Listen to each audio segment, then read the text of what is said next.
Biome leading institute for pre medical exam NEET प्रतियोगिता परीक्षा की तैयारी के लिए लेकर आया है live digital classes on YouTube channel, pre recorded class, classroom video, special session, chat room.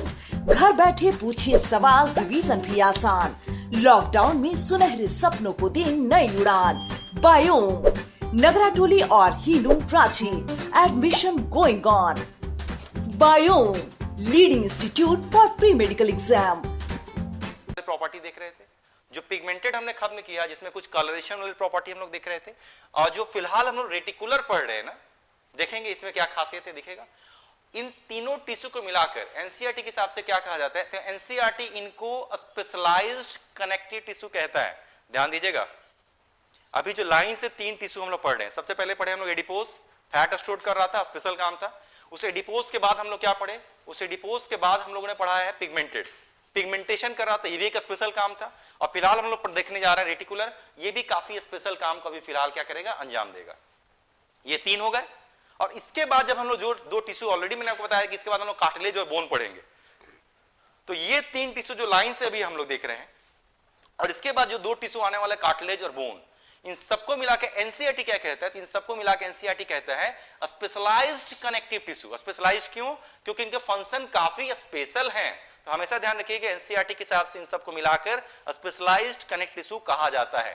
हालांकि स्पेशलाइज्ड कनेक्टिव टिश्यू जैसा कोई नाम नहीं होता, ऐसा कोई स्ट्रक्चरल, इस नाम का कोई स्ट्रक्चर के हिसाब से इस नाम का कोई टिश्यू नहीं है, लेकिन क्योंकि इनका फंक्शन स्पेशल है, इसलिए इनको इज्जत के तौर पर एक साथ कहा जाता है स्पेशलाइज्ड कनेक्टिव टिश्यू। तो उम्मीद करते हैं शायद आप मेरी इन बातों को कैच कर पाए होंगे। तो चलिए अब हम लोग देख रहे हैं तीसरे वैरायटी, फिलहाल तीसरा नहीं, मतलब इसमें कनेक्टिव टिश्यू प्रॉपर का आखिरी वैरायटी फिलहाल हम लोग जा रहे हैं, लेकिन स्पेशलाइज्ड में तीसरा वैरायटी हम लोग देख रहे हैं, उसका नाम है रेटिकुलर कनेक्टिव टिश्यू। तो देखते हैं कि इसमें स्पेशल क्या है। अभी तक आपने देखा होगा कि हम लोग तीन तरीके के सेल को लेकर चल रहे हैं।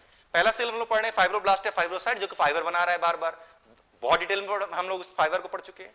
दूसरा हमने क्या पढ़ा था, आपको मैक्रोफेजेज या हिस्टोसाइट्स पढ़ा है, जो कि फैगोसाइटोसिस करते हैं। और तीसरा मैंने आपको पढ़ा है मास्ट सेल मैकेनोसाइट, जो कि कई केमिकल को सिक्रीट करते हैं, प्लस मैट्रिक्स भी सिक्रीट करते हैं, यही हम लोग पढ़े थे। लेकिन ये एक ऐसा स्पेशल टिश्यू होगा, इसमें एक ही सेल है।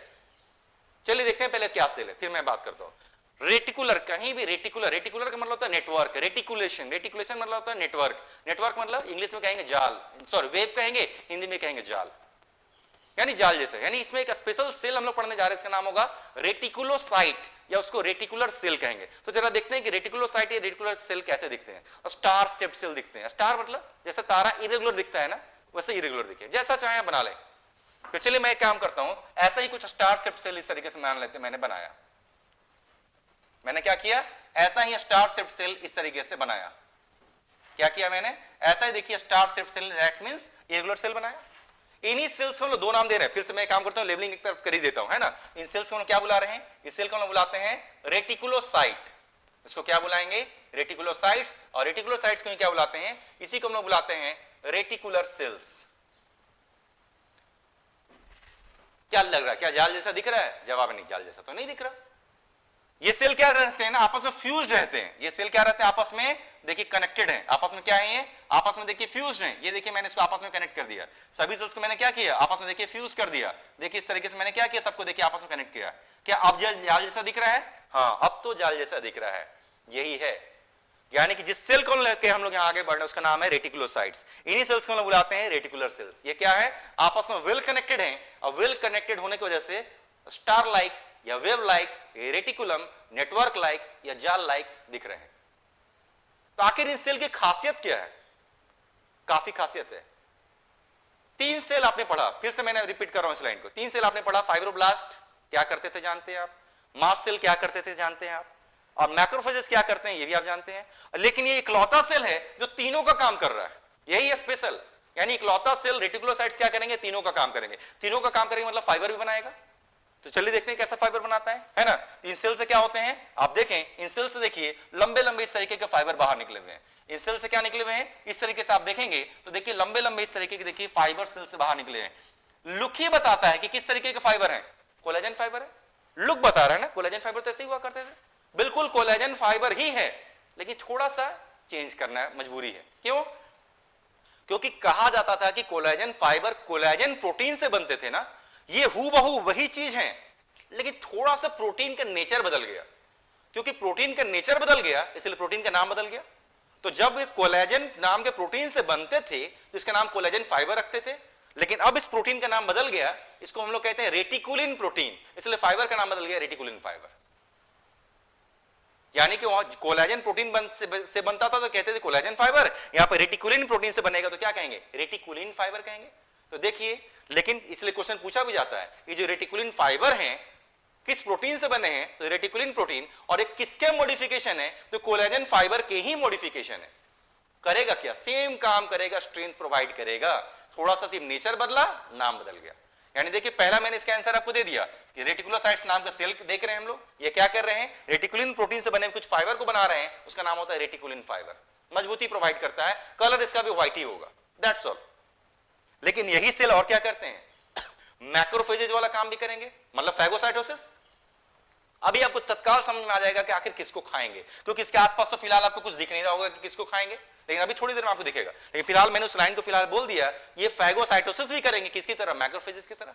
और क्या करेंगे, ये मास्ट सेल की तरह हिपैरिन, हिस्टामिन और सेरोटोनिन केमिकल भी सीक्रेट करते हैं। यानी इकलौता सेल फाइब्रोब्लास्ट का भी काम किया, फाइबर बनाया, मैक्रोफेजेज का भी काम करेगा, फैगोसाइटोसिस करेगा, देखेंगे किसका। अब मास्ट सेल का भी काम करेगा, मतलब हिपैरिन, हिस्टामिन और सेरोटोनिन को सीक्रेट करेगा। तो क्या लग रहा है, सेल के बीच में स्पेस है, बिल्कुल स्पेस है, रूल कहता है स्पेस है तो क्या करेंगे, भरेंगे। लेकिन यहीं पर एक एक्सेप्शनल पॉइंट है, क्योंकि रूल कहता है कि कनेक्टिव टिश्यू प्रॉपर में जो सेल के बीच का स्पेस होता है, इस स्पेस को भरने के लिए कैसे मटेरियल का प्रयोग करते हैं, जेल लाइक, लिखवा चुके हैं आपको, जेल लाइक मटेरियल होगा। क्योंकि अगर सेल के बीच का स्पेस को भरने के लिए जेल लाइक मैट्रिक्स होगा या जेल लाइक कंटेंट होगा, तभी उसको हम लोग कनेक्टिव टिश्यू प्रॉपर कहा करते थे।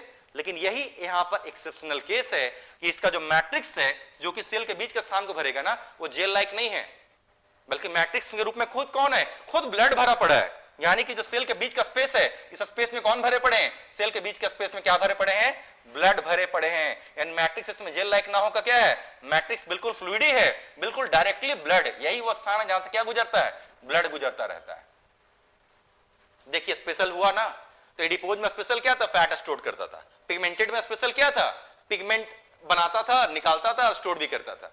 और इसमें स्पेशल क्या है, एक ही सेल तीनों सेल का काम भी कर रहा है और मैट्रिक्स के रूप में जेल ना भरा होकर डायरेक्टली ब्लड भरा पड़ा है, ये स्पेशल। तो इमेजिन कीजिए अगर मैट्रिक्स के रूप में डायरेक्टली ब्लड भरा पड़ा है, तो इस ब्लड में तो अच्छी चीज भी रहते हैं, बुरे बुरे माइक्रोब्स भी रहते हैं, बैक्टीरिया वायरस भी रहते होंगे। तो इमेजिन कीजिए अगर बैक्टीरिया वायरस अगर सेल के बीच का स्थान से अगर गुजरने की कोशिश करेंगे तो क्या ये सेल उसको खा सकते हैं ना, बिल्कुल खा सकते हैं, क्योंकि फैगोसाइटोसिस का फंक्शन है। इसलिए मैंने कहा कि देखिए आपको फंक्शन दिखेगा।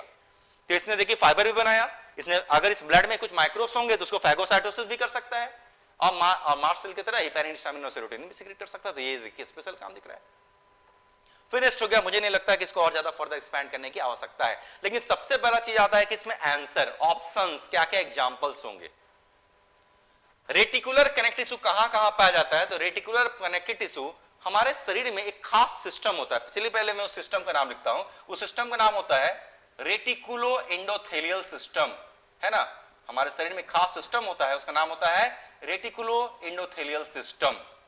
उसको छोटा में आरई सिस्टम कहा जाता है। रेटिकुलो से आर, एंडोथेलियल से ई और सिस्टम तो ऐसे ही, छोटा में से क्या बुलाते हैं, इसे हम लोग आरई सिस्टम कहते हैं। आपके एनसीईआरटी में सिस्टम नहीं, ये मेडिकल साइंस में आपको सिस्टम, आपने देखिए आपके एनसीईआरटी में क्या क्या सिस्टम्स आपको पढ़ने हैं।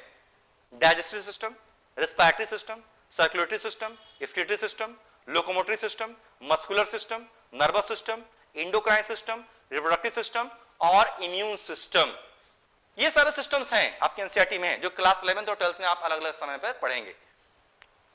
लेकिन आप देख रहे होंगे आपके जितने सारे सिस्टम्स के नाम मैंने आपको बताए, उसमें कोई भी सिस्टम इस नाम का नहीं था। रेटिकुलो एंडोथेलियल सिस्टम ये आपके सिलेबस में है ही नहीं, ये मेडिकल साइंस में आपको इंट्रोड्यूस होता है। यानी जब आप एमबीबीएस में एडमिशन लेंगे तब आपको इस सिस्टम के बारे में जानने का मौका मिलेगा।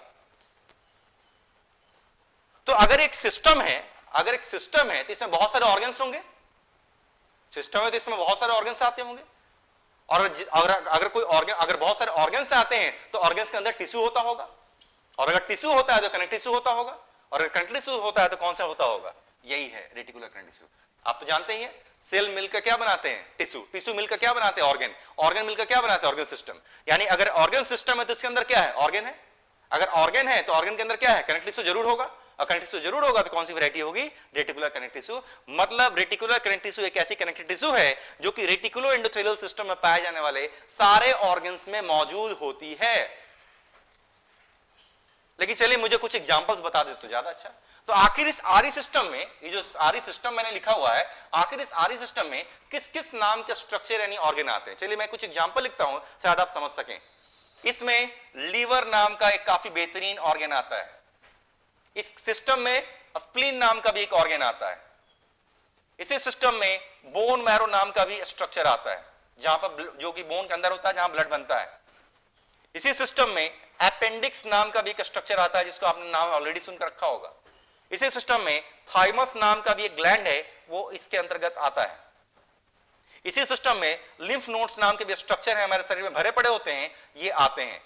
फिलहाल यानी कि आप जितने भी नाम सुन रहे हैं, liver, spleen, bone marrow, appendix, thymus, lymph nodes, ETC और भी बहुत सारे है ना, जो कि आप नाम नहीं समझ सकते। फिलहाल लिखना बेवकूफी है मेरे तरफ से, क्योंकि आप नाम ही नहीं पहचान पाएंगे अब।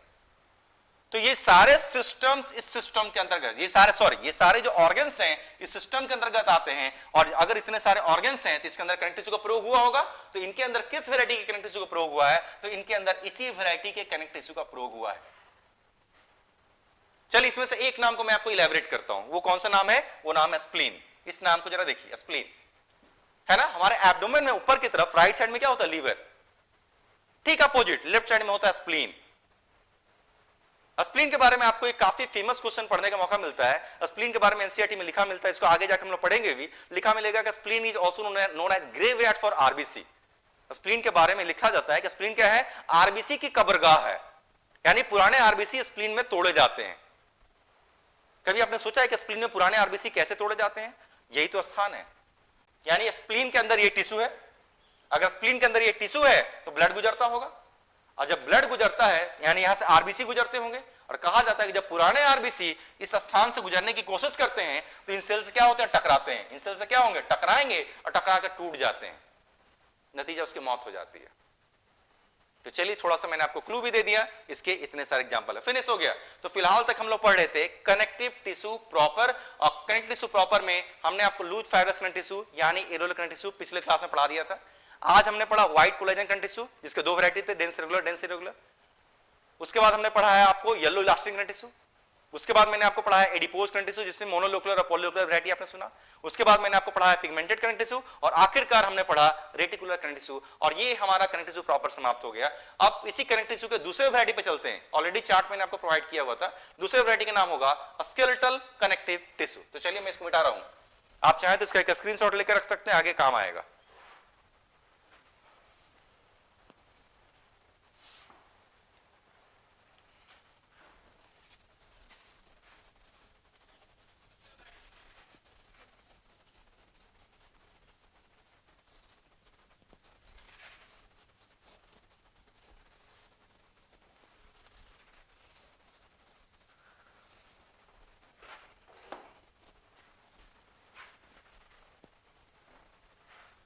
चलिए मैं फिर से हेडिंग लिख रहा हूं। तो अब हम लोग जंप करने जा रहे हैं स्केलेटल कनेक्टिव टिश्यू, दूसरी वैरायटी है, इसलिए मैं हेडिंग लिख रहा हूं बी। सबसे पहले हम लोग क्या पढ़ रहे थे? ए पोर्शन, मतलब कनेक्टिव टिश्यू प्रॉपर।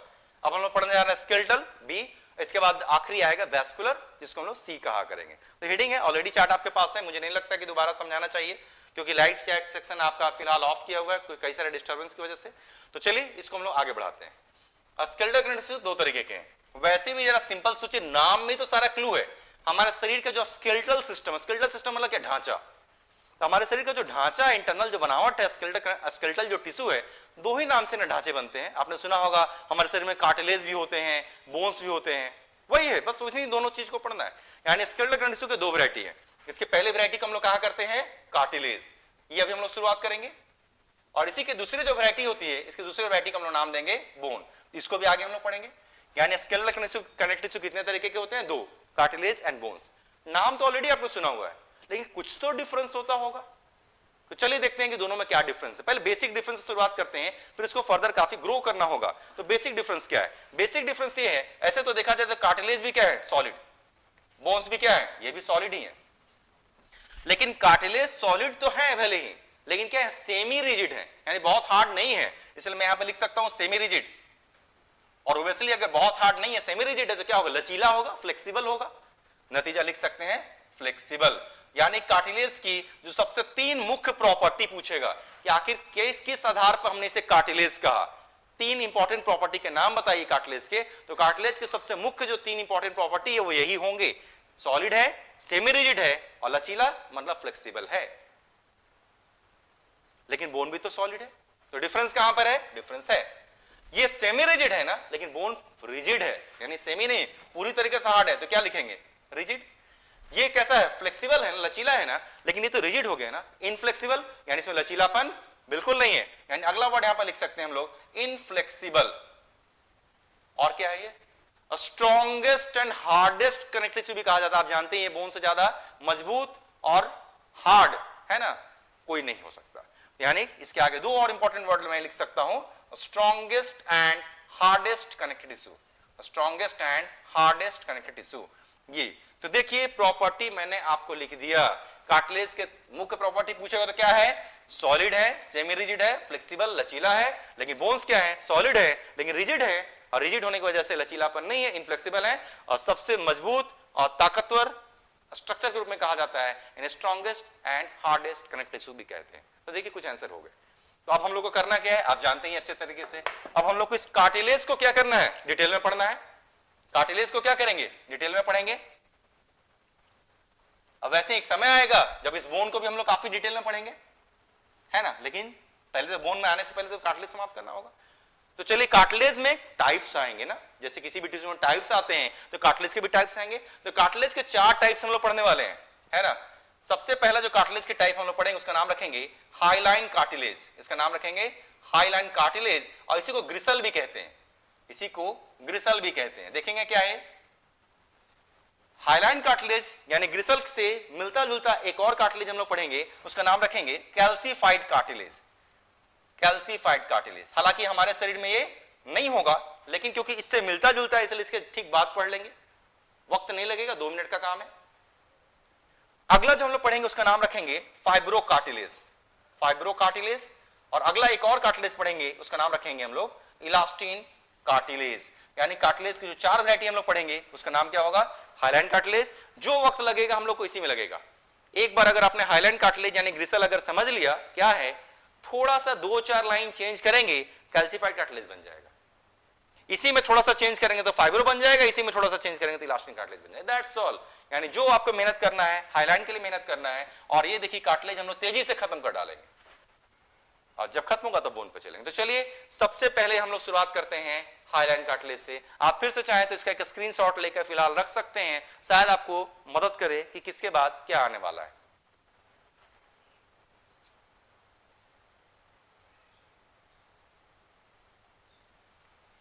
चलिए आगे बढ़ते हैं हम लोग। पहला हेडिंग लेते हैं हाइलाइन कार्टिलेज, जिसको ग्रिसल भी कहते हैं। अब ये तो मुझे चलिए आगे समझाने का आपको मौका मिलेगा कि ऐसा ऐसा नाम क्यों पड़ा। चलिए फिलहाल बताने से तो शायद समझ में ना आए, थोड़ी देर बाद आपको बताता हूं मैं।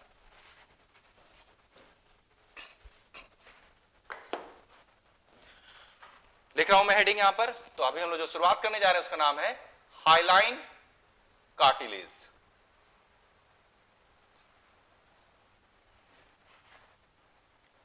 मान लेते हैं कि अपने शरीर से मैंने क्या किया, किसी भी कार्टिलेज को निकाला, या जहां पर हाइलाइन कार्टिलेज उसको निकाला, जहां पर भी होते होंगे, बाद में देखेंगे कहां पर है, सेक्शन लेंगे। आप जानते हैं स्लाइड देखना होगा, टिश्यू देखना होता है, तो टिश्यू देखने के लिए क्या करते हैं, किसी भी चीज का सेक्शन लेते हैं, फिर माइक्रोस्कोप के नीचे उसे लगाकर हम लोग देखते हैं कि कैसा दिख रहा है।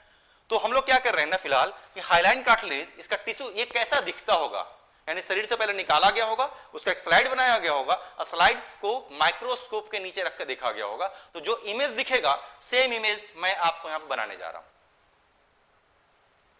पहले भी आप जानते हैं जैसे लंग्स के बाहर की कवरिंग थी तो क्या नाम था, प्लूरा। हार्ट के बाहर की कवरिंग थी, नाम था पेरिकार्डियम। देखिए आज पढ़े थे हम लोग, आज नाम सुन चुके। Dense irregular white collagen tissue में मैंने आपको बताया था कि किसी भी ऑर्गन या स्ट्रक्चर की बाहर की कवरिंग को एक साथ क्या बुलाते हैं, सीथ। ऑलरेडी सुना हुआ है आपका, तो ध्यान दीजिए। उसमें मैंने आपको बोला था कि कार्टिलेज के बाहर भी एक कवरिंग होती है, उसे हम लोग कहते हैं पेरिकॉन्ड्रियम। और देखिए कार्टिलेज की शुरुआत हो गई है ना। एक काम करता हूं, मैंने कार्टिलेज को निकाला, मान लेते उसका सेक्शन लिया, उसमें क्या दिखेगा, तो उसमें बाहर कवरिंग दिखेगी। उसमें क्या दिखेगी, उसमें बाहर देखिए ये कुछ लाइनिंग है, ये कुछ लाइनिंग है, यानी कार्टिलेज है। कवरिंग है ना, कवरिंग है, यानी कि ये लाइन और ये लाइन, इसी के बीच में हाइलाइन कार्टिलेज का स्ट्रक्चर हम बनाएंगे। ये जो लाइन है और ये जो लाइन है, इसी के बीच के स्थान में हम लोग क्या करेंगे, इस हाइलाइन कार्टिलेज का स्ट्रक्चर बनाएंगे। तो इस लाइन और इस लाइन को हम लोग क्या कह सकते हैं, हाइलाइन कार्टिलेज की कवरिंग कर सकते हैं। कवरिंग कर सकते हैं तो इसका नाम क्या रखेंगे, ये जो लाइनिंग है इसका नाम रखेंगे पेरिकॉन्ड्रियम। इस लाइनिंग का नाम क्या रखेंगे, इसका नाम रखेंगे पेरिकॉन्ड्रियम। तो देखिए मैंने पेरिकॉन्ड्रियम लिख दिया, सेक्शन है, स्लाइड है, ऐसे ही दिखेगा, वन डायमेंशनल व्यू है ना। कहा जाता है कि जो पेरिकॉन्ड्रियम है ना, हाईली वेस्कुलर होते हैं। पेरिकॉन्ड्रियम क्या होते हैं, हाईली वेस्कुलर, मतलब इसको जबरदस्त ब्लड सप्लाई है, यानी इस पेरिकॉन्ड्रियम को भी ब्लड वेसल बहुत ज्यादा मिले हुए हैं और पेरिकॉन्ड्रियम को इधर से भी आउटर कवरिंग है, इसको ब्लड वेसल बहुत, मतलब पेरिकॉन्ड्रियम इज हाईली वेस्कुलर। और यहां पर हम लोग हाइलाइन कार्टिलेज को बनाने वाले हैं। अब ध्यान से सुनना है, क्योंकि इस बीच के जगह में कहीं भी ब्लड सप्लाई नहीं होगा। इस कार्टिलेज को सिर्फ पेरिकॉन्ड्रियम पोर्शन में ही सिर्फ ब्लड सप्लाई की जाती है, इसके अंदर कहीं कोई ब्लड वेसल के लिए कोई स्थान नहीं होगा।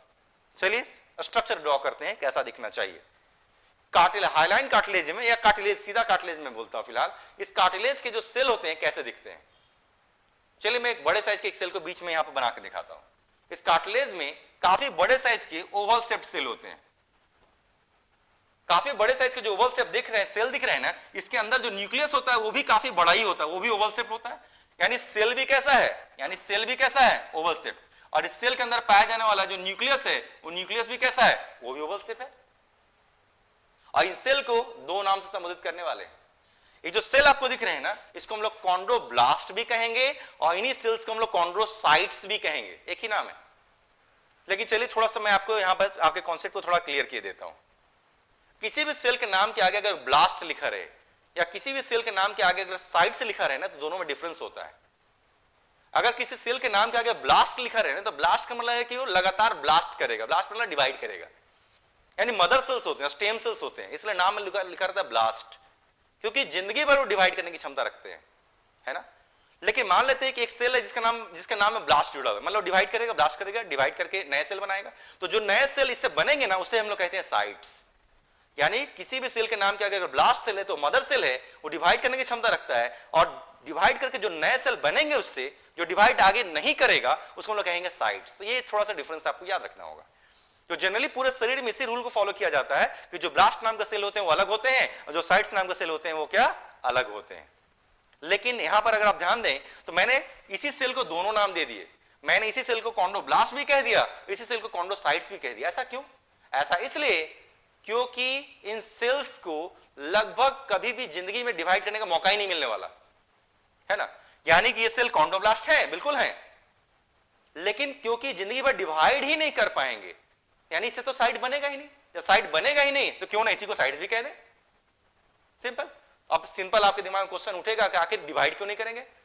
क्योंकि इसकी ब्लड सप्लाई की हालत बहुत खराब है। मैंने पहले ही कह दिया कि पेरिकॉन्ड्रियम को तो ब्लड सप्लाई है, यानी बाहर की कवरिंग को तो ब्लड सप्लाई है, लेकिन बीच में कहीं भी ब्लड सप्लाई नहीं होगा। तो जिस सेल के आसपास ब्लड सप्लाई ही नहीं है वो सेल तो ब्लड के लिए तरस गए ना, न्यूट्रिशन के लिए तरस गए ना। तो जो कि न्यूट्रिशन के लिए तरस जाएंगे तो बेचारे डिवाइड क्या करेंगे, खेल खत्म हो गया। फिर से रिपीट कर रहे हैं, तो हम लोग क्या ड्रॉ कर रहे हैं, ओवल शेप्ड सेल है। इसका न्यूक्लियस भी कैसा है, बड़े साइज का ओवल शेप्ड न्यूक्लियस है। इन सेल्स को दो नाम से संबोधित कर रहे हैं, इसको कॉन्ड्रोब्लास्ट भी कहेंगे और कॉन्ड्रोसाइट्स भी कहेंगे। पहला पॉइंट। दूसरा पॉइंट, इन सेल्स को या तो दो सेल के ग्रुप में रहने की आदत है या चार सेल के ग्रुप में रहने की आदत है, अकेले नहीं रहते। प्रॉपर्टी है ना। अब ऐसा क्यों है ये तो कहना मुश्किल है मेरे लिए, लेकिन ध्यान रखिएगा काफी इंपॉर्टेंट लाइन है। ये जो कॉन्ड्रोब्लास्ट यानी कॉन्ड्रोसाइट्स नाम के सेल क्या रहते हैं, या तो दो के गुच्छे में रहेंगे या चार के गुच्छे में रहेंगे। तो फिलहाल तो आपको दो का गुच्छा दिख रहा है, चलिए कुछ चार का गुच्छा ही बना लेते हैं, है ना। चलिए कुछ चार का गुच्छा बना लिया। ये एक कॉन्ड्रोब्लास्ट कॉन्ड्रोसाइट, ये दूसरा कॉन्ड्रोब्लास्ट कॉन्ड्रोसाइट, ये तीसरा कॉन्ड्रोब्लास्ट कॉन्ड्रोसाइट, ये चौथा कॉन्ड्रोब्लास्ट कॉन्ड्रोसाइट। यानी या तो ये दो सेल के गुच्छे में रहेंगे या ये चार सेल के गुच्छे में रहेंगे। ध्यान रखिएगा, सारे इंपॉर्टेंट पॉइंट्स हैं आपके। तीसरे इंपॉर्टेंट पॉइंट, ये जो सेल के गुच्छे हैं जो कि दो या चार के गुच्छे में नजर आ रहे हैं, इनके बाहर में फ्लूइड से भरी हुई एक कैविटी होती है। कैसे? लंग्स के बाहर में प्लूरल फ्लूइड वाली एक कैविटी है। हार्ट के बाहर में भी आप देखेंगे पेरिकार्डियल फ्लूइड नाम की कैविटी आएगी। यानी इन सेल्स के भी बाहर में क्या है, तो इन सेल के बाहर में भी फ्लूइड से भरी हुई एक कैविटी होगी और कहा जाता है कि जो सेल्स हैं इसी कैविटी के अंदर पाए जाते हैं। तो ये देखिए मैंने इसके आसपास क्या किया, एक कैविटी ड्रॉ कर दिया। कैविटी मतलब स्पेस ड्रॉ कर दिया और इस स्पेस में क्या है, कुछ फ्लूइड भरा पड़ा है। इस स्पेस में क्या है, कुछ फ्लूइड भरा पड़ा है। देखिए तीसरी इंपॉर्टेंट प्रॉपर्टी, तीसरी इंपॉर्टेंट प्रॉपर्टी आपको दिख रही है। तो जो तीन प्रॉपर्टी मैंने क्या बताया, ओवल शेप्ड सेल है, ओवल शेप्ड न्यूक्लियस है, 2 के ग्रुप में रहेंगे, ये 4 के ग्रुप में रहेंगे। अब फ्लूइड से भरी हुई कैविटी के अंदर रहते हैं, फ्लूइड से भरी हुई एक कैविटी यानी स्पेस, उसके अंदर सेल डूबे हुए हैं। तो पहले तो कैविटी का नाम रखना होगा, इस कैविटी को हम लोग नाम देते हैं लैकुना, यानी फ्लूइड से भरी हुई जो कैविटी है जिसके अंदर सेल डूबे पड़े हैं, इसका नाम क्या है, लैकुना। लैकुना का मतलब ही होता है स्पेस, कहीं भी लैकुना लिखा है, लैकुना मतलब स्पेस होता है, लेकिन fluid filled cavity called lacuna, इसका नाम ये पड़ा। अगली इंपॉर्टेंट प्रॉपर्टी, जिस कार्टिलेज के स्ट्रक्चर को हम ड्रॉ कर रहे हैं, ये तो उसका बीच का हिस्सा है ना, तो सेल कैसे दिख रहे हैं, बड़े बड़े दिख रहे हैं। लेकिन पेरिकॉन्डियम के ठीक अंदर, इस जगह पर, पेरिकॉन्डियम के ठीक अंदर मतलब इस जगह पर सेम सेल काफी छोटे छोटे साइज के होते हैं। तो चलिए छोटे छोटे बना लेते हैं, यानी साइड में हम लोग क्या करने वाले हैं, छोटे छोटे साइज के सेल बनाएंगे। ये भी कैसे रहेंगे, सेम, या तो 2 के ग्रुप में रहेंगे या 4 के ग्रुप में रहेंगे। ये भी कैसे रहेंगे, सेम, या तो 2 के ग्रुप में रहेंगे या क्या रहेंगे, 4 के ग्रुप में रहेंगे। तो देखिए मैंने इसको बनाने की कोशिश की तेजी से, और इन सेल्स को भी क्या करना है, सेम काम करना है, फ्लूइड से भरी हुई कैविटी के अंदर बंद कर देना है। तो चलिए तेजी से बंद करते हैं। इसको भी मैंने क्या किया, ये देखिए फ्लूइड से भरी हुई कैविटी में बंद कर दिया।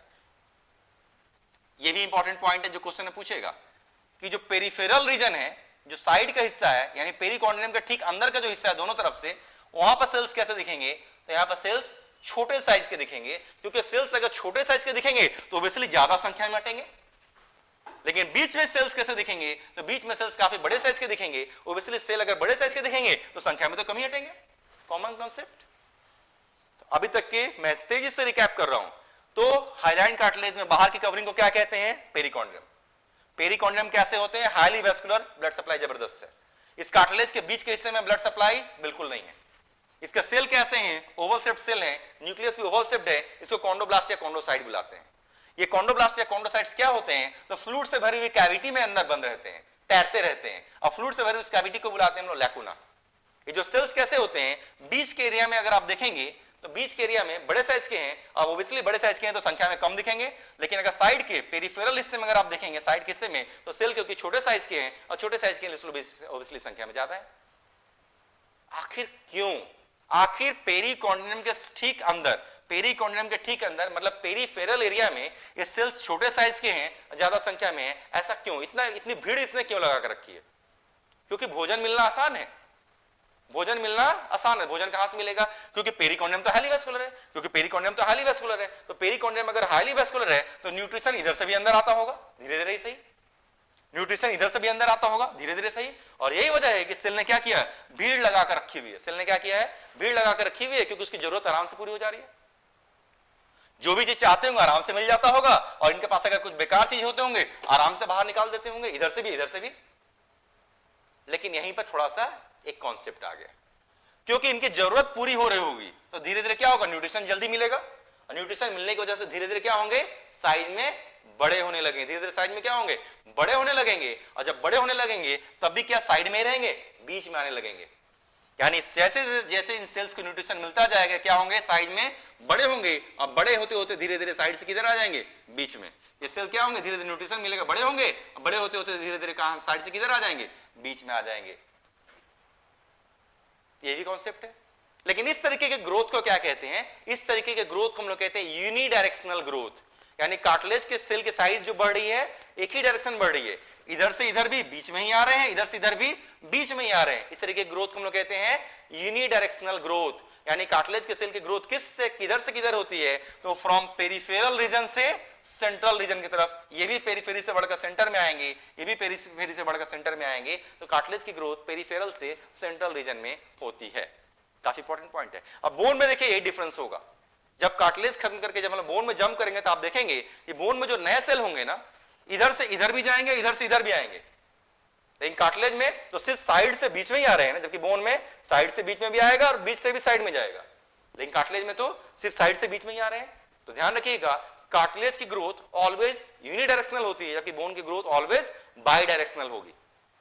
इस लाइन को आपको मैं फिर से वहां पर रिपीट करूंगा, ध्यान देना है। तो फिलहाल आपने जितना स्ट्रक्चर समझा तो बहुत अच्छे से समझा, लेकिन फिर से रूल सिंपल अप्लाई हुआ। सेल के बीच में स्पेस दिख रहा है, और सेल के बीच का स्पेस में क्या भरना होगा, मैट्रिक्स। हम लोग जानते हैं अगर कनेक्टिव टिश्यू है तो सेल के बीच का स्पेस को खाली तो नहीं छोड़ सकते, खाली नहीं छोड़ सकते तो उसमें क्या भरेंगे, उसमें हम लोग भरेंगे मैट्रिक्स। यानी सेल के बीच के स्थान में हम लोग क्या भरने जा रहे हैं, तो सेल के बीच के इन स्थानों में हम लोग भरने के लिए जा रहे हैं। चलिए मैं प्रयोग करता हूं, ब्लैक कलर से ही ड्रॉ कर देता हूं ज्यादा अच्छा। तो सेल के बीच के स्पेस में मैं क्या कर रहा हूं, जो भी चीज भर रहा हूं इसको हम लोग क्या कहेंगे, मैट्रिक्स। मैट्रिक्स।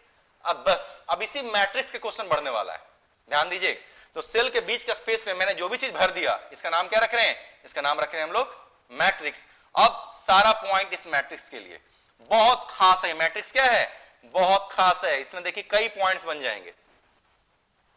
पहला क्वेश्चन ये पूछेगा कि जो सेल के बीच के स्पेस में जो मैट्रिक्स नाम का कंटेंट भरा पड़ा है इसकी कंपोजिशन बताइए या नेचर बताइए। ध्यान से सुनना है, मैट्रिक्स की कंपोजिशन या नेचर पूछा, यानी कि कई सारे पॉइंट इसमें मैं बनाने वाला हूं। सबसे पहला पॉइंट मैं आपको डिस्क्राइब कर रहा हूं कि मैट्रिक्स की कंपोजिशन क्या है या मैट्रिक्स की कंटेंट क्या है या नेचर क्या है। आप केमिस्ट्री की भाषा में जानते होंगे कि ऑर्गेनिक और इनऑर्गेनिक किसे कहते हैं, है ना, बिल्कुल उसी को कहते हैं जो आप जानते हैं बिल्कुल।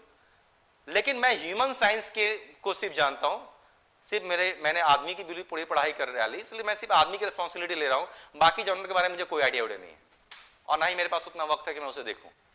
तो मैं सीधा, अब बाकी में है या नहीं है मुझे उससे मतलब नहीं, मैं सीधा ह्यूमन की बात कर रहा हूं फिलहाल। तो ह्यूमन के संदर्भ में कहा जाता है कि हमारे शरीर का सेल्स जो सिक्रीट करते हैं ना वो ऑर्गेनिक है, और जो बाहर से भोजन से जाकर डिपॉजिट होता है ना वो इनऑर्गेनिक है। सिंपल भाषा में आप कह सकते हैं। हालांकि केमिस्ट्री का रूल यहां अप्लाई कर रहा है, ऐसा नहीं कह रहा हूं मैं अप्लाई नहीं कर रहा। सेम चीज जहां कार्बन होंगे ऑर्गेनिक है, जहां कार्बन नहीं है दैट इज इनऑर्गेनिक, वो अभी भी है। लेकिन अगर हमारे शरीर के सेल मेहनत करके कुछ बनाते हैं, निकालते हैं ना, उसको हम लोग ऑर्गेनिक इन नेचर कहा करते हैं। और जो बाहर से आकर डिपॉजिट होता है ना जनरली उसको हम लोग इनऑर्गेनिक कह दिया करते हैं जनरली। क्लियर है। तो क्वेश्चन पूछा कि ये जो कार्टिलेज की जो मैट्रिक्स यहां पर जो सेल के बीच का स्थान में भरी पड़ी है ऑर्गेनिक है या इनऑर्गेनिक, तो सीधा जवाब होगा 100% ऑर्गेनिक इन नेचर। यानी कि जो मैट्रिक्स क्या है पूरी तरीके से सेल नहीं सिक्रीट करके बनाया हुआ है। मैंने आंसर दे दिया। जबकि बोन में क्या होगा, बोन में जो मैट्रिक्स होगा ना ऑर्गेनिक इनऑर्गेनिक दोनों का मिक्सचर होगा। तो डिफरेंस भी मैं आपको बता रहा हूं। तो बोन में मैट्रिक्स ऑर्गेनिक इनऑर्गेनिक का मिक्सचर होगा, जबकि कार्टिलेज में ऑर्गेनिक क्या है, सेल नहीं सिर्फ सिक्रीट किया है, बाहर से कुछ भी आकर नहीं जमा है, इसलिए क्या कहेंगे 100% ऑर्गेनिक इन नेचर। लेकिन जैसे ही आपने कहा कि इसकी जो मैट्रिक्स 100% ऑर्गेनिक इन नेचर है, वैसे ही अगला क्वेश्चन आपसे पूछ देगा नेचर बताइए ना, कंपोजिशन बताइए क्या है। मान लेते चलिए सेल ने सिक्रीट किया, ठीक है, लेकिन कुछ तो होता होगा। तो दो चीज का मिक्सचर है। इसके मैट्रिक्स को कॉन्ड्रोमिक्वाइड मैट्रिक्स कहते हैं, यानी जो मैट्रिक्स भरा पड़ा वो क्या कह रहे हैं, उसका नाम है कॉन्ड्रोमिक्वाइड मैट्रिक्स। तो मैं यहां पर लिख रहा हूं इसका मैट्रिक्स का नाम है कॉन्ड्रोमिक्वाइड मैट्रिक्स। जैसे ही आपने कहा कॉन्ड्रोमिक्वाइड मैट्रिक्स पूछेगा, चलिए तो नाम हो गया ना, आखिर इसमें कुछ तो होगा, ये तो नाम है इस मैट्रिक्स का। तो कॉन्ड्रोमिक्वाइड जो मैट्रिक्स होते हैं ना ये दो चीज के मिक्सचर होते हैं। कॉन्ड्रोमिक्वाइड मैट्रिक्स दो चीज के मिक्सचर होते हैं। इसमें एक प्रोटीन है उसका नाम होता है कॉन्ड्रिन प्रोटीन, इसमें एक प्रोटीन उसका नाम है कॉन्ड्रिन प्रोटीन, और एक केमिकल है उसका नाम होता है कॉन्ड्राइटिन सल्फेट। कॉन्ड्राइटिन सल्फेट है ना। तो देखिए मैट्रिक्स के दो इंपॉर्टेंट प्रॉपर्टी मैंने आपको बता दी। इस मैट्रिक्स की पहली इंपॉर्टेंट प्रॉपर्टी 100% ऑर्गेनिक, मतलब सेल ने सिक्रीट किया। दूसरा इसका नाम क्या रखेंगे, कॉन्ड्रोमिक्वाइड मैट्रिक्स। इसकी कंपोजिशन क्या है, दो चीज का मिक्सचर है, एक है कॉन्ड्रिन प्रोटीन, एक है कॉन्ड्राइटिन सल्फेट, और दोनों का मिक्सचर को बुलाते हैं हम लोग मिलाकर कहते हैं कॉन्ड्रोमिक्वाइड। तो मैट्रिक्स का दूसरा इंपॉर्टेंट पॉइंट मैंने बता दिया। लेकिन मैट्रिक्स के बारे में अगली क्या बात, मेरे पास जगह की कमी है, मैं सीधे बोल का प्रयोग करता हूं। तीसरा इंपॉर्टेंट पॉइंट है ना, मेरे पास जगह वाकई कम है। चलिए मैं हेडिंग को मिटाता हूं यहां से। हम लोग पढ़ रहे हैं हायराइन कार्टिलेज, है ना। तो इस मैट्रिक्स की जो तीसरी इंपॉर्टेंट प्रॉपर्टी क्या है, इस मैट्रिक्स की जो तीसरी इंपॉर्टेंट प्रॉपर्टी वो क्या होगी, इस मैट्रिक्स की तीसरी जो इंपॉर्टेंट प्रॉपर्टी वो क्या होगी, एवेस्कुलर इन नेचर। तो मैंने पहले बता दिया कि मैट्रिक्स में कहीं भी ब्लड सप्लाई नहीं है। तो तीसरी इंपॉर्टेंट प्रॉपर्टी क्या है, एवेस्कुलर इन नेचर। एवेस्कुलर का मतलब क्या होता है, एवेस्कुलर, किसी भी वर्ड के आगे अगर ए जोड़ दिया जाता है तो ए का मतलब होता है एब्सेंस, और वेस्कुलर का मतलब होता है ब्लड सप्लाई। यानी कि इसका जो मैट्रिक्स है उसको ब्लड सप्लाई बिल्कुल नहीं है, इसलिए वर्ड क्या होगा, matrix is avascular in nature. वो तो मैंने पहले बता दिया कि इसको ब्लड सप्लाई सिर्फ बाहर नहीं है, अंदर नहीं है। अगला इंपॉर्टेंट प्रॉपर्टी मैट्रिक्स का पूछेगा, इसका कलर बताइए कैसा दिखता है। तो इसका जो मैट्रिक्स का जो कलर होता है ना, ब्लूइश ग्रीन या पियरली व्हाइट होता है। ये भी लगभग ब्लूइश ग्रीन या पियरली व्हाइट होता है। चलिए मैं पहले वर्ड लिखता हूं।